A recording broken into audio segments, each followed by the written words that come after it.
क्या चाक और पनीर की तरह दो अफराद एक ऐसा रिश्ता कायम कर सकते हैं जो मुआशरती उसूलों और ज़ाती इख्तिलाफात से बालातर हो? आदित्य और कबीर की कहानी में खुशामदीद, एक ऐसी कहानी जो खूबसूरती से इस सवाल का जवाब देती है।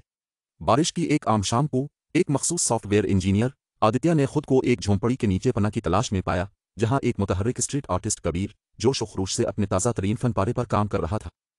आदित्य मामूलात के आदमी थे, उनकी जिंदगी इतनी ही एहतियात से मंसूबाबंदी की गई थी जितनी कि वो हर रोज़ लिखते थे। दूसरी तरफ कबीर ने अपनी जिंदगी अपने फन की तरह बिसर की, बेसाख्ता, रंगों से भरा हुआ और मुआशरती उसूलों से बेलगाम।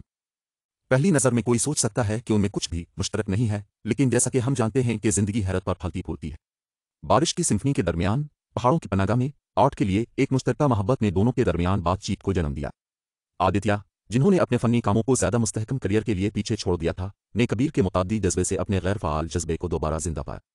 रबर की तरफ से चलाया जा रहा। जैसे जैसे दिन हफ्तों में बदलते गए और हफ्ते महीनों में बदलते गए, आदित्य और कबीर ने एक साथ ज्यादा वक्त गुजारा। कबीर की रंगों की दुनिया आदित्य की मुनज़्ज़म जिंदगी में फैल गई और आदित्य के नज़्म व ज़ब्त ने कबीर के फ़िन में अपनी जगह बना ली। लेकिन उनका सफ़र तूफ़ानों के अपने हिस्से के बगैर नहीं था। मुआशरती अक़दार ने उनकी गैर रिवायती दोस्ती पर सवाल उठाया और ज़ाती अदम तहफ़्फ़ुज़ ने उन्हें अलग करने की धमकी दी। इसके बावजूद उन्होंने बहादुरी से मुकाबला किया, हर चैलेंज के साथ उनके ताल्लुकात मजबूत हो रहे थे। उनकी कहानी यहीं ख़त्म नहीं हुई।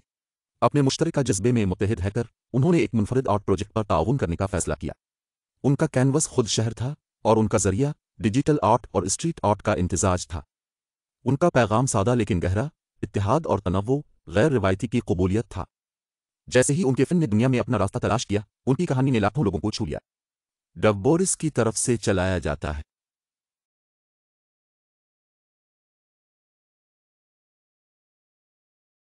आखिर में आदित्य और कबीर सिर्फ एक सॉफ्टवेयर इंजीनियर और एक स्ट्रीट आर्टिस्ट से कहीं ज्यादा थे। डब्बोरिस की तरफ से चलाया जाता है।